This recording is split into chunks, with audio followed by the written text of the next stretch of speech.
So we kind of covered have a song ready to go that fits the show. I mean, whatever they ask for. It's good to have, two songs, an up-tempo, and a ballad, so fast, and a slow song. But it's also good to have even backups for those. You might be halfway through the song, they say, can you sing something else? It just doesn't work. So, okay, and if you can't switch your ballad, if you have to have another up-tempo song, that means you have to have two up-tempo songs and one ballad. But then again, this could happen for the ballad, so now you need two ballads, two up-tempo songs.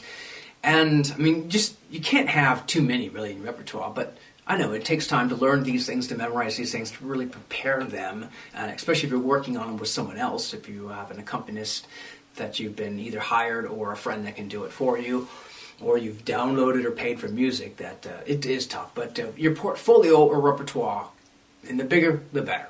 Bigger, the better. But at a minimum, at least that one.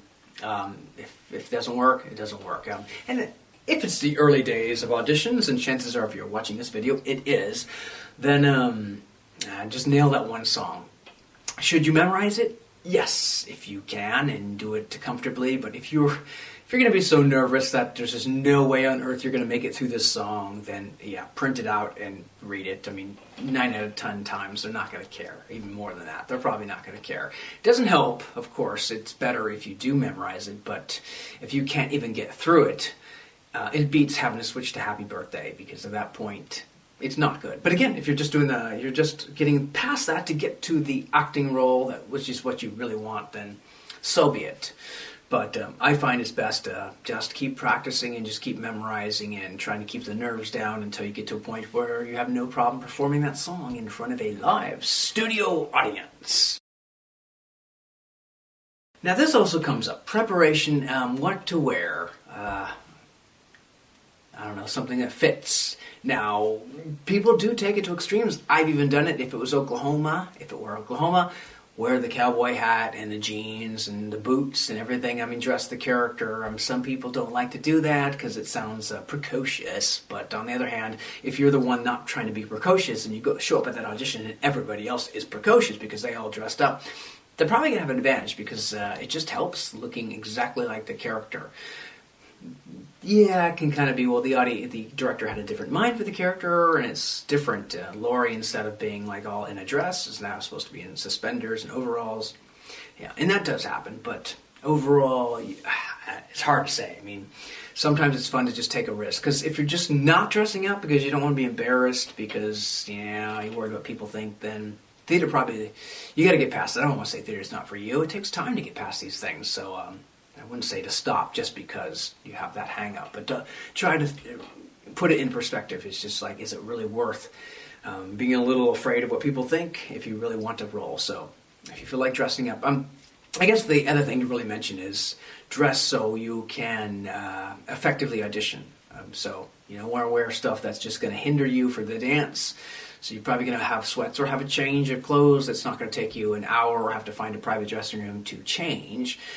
And the shoes, of course, is good to be able to switch to the dress shoes, the jazz shoes, the tap shoes, character shoes, whatever it takes. Again, that's all kind of more advanced.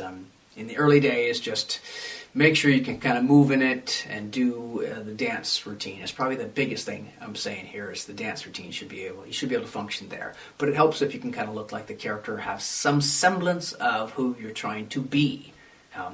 That way they can imagine less and just picture you more. As far as what to expect when you get there, everything is different. First, expect yourself to show up on time, or actually before that. Get there a little bit early, and who are these people you're going to be auditioning for? There are different types. I've come across so many different types of directors. Some are very friendly, very jovial, very supportive. They want you to succeed. They want everybody to succeed, but since you are somebody, you are part of everybody, and they want you to succeed just as much. So that is pretty much the norm I found. However, there are the more stoic ones that don't say much, don't talk much. They don't want to be seen as being biased or giving away their hand. They have that poker face. They may not say much at all. They may just stare blankly and be cordial, but not friendly. And that happens. Third of all, it's not quite as common. I don't see that much, but there can be grumpy or moody directors that just have a chip on their shoulder, that just aren't very friendly, that are a little bit rude, that are short, that are terse. And sometimes if that's the case, I may just leave the audition entirely and just say, I can go across the street, audition there, and that director is friendly, because you're kind of starting out. And then vice versa. If you kind of come into audition, you are kind of rude or short, have an attitude, then they probably aren't going to want you just as much as you wouldn't want them. So overall, I just don't see that a lot these days, but it can happen. As far as the other crew, again, the support cast is, you've got the choreographer and music director. All those people are for the most part, friendly. For the most part, friendly. I mean, there are exceptions, but I don't see that very much these days. Again, I won't say it doesn't happen, but I don't see it happening that much. So hopefully that was your experience on the whole, but who knows? You might have these like one-off instances where they just didn't seem very friendly to you.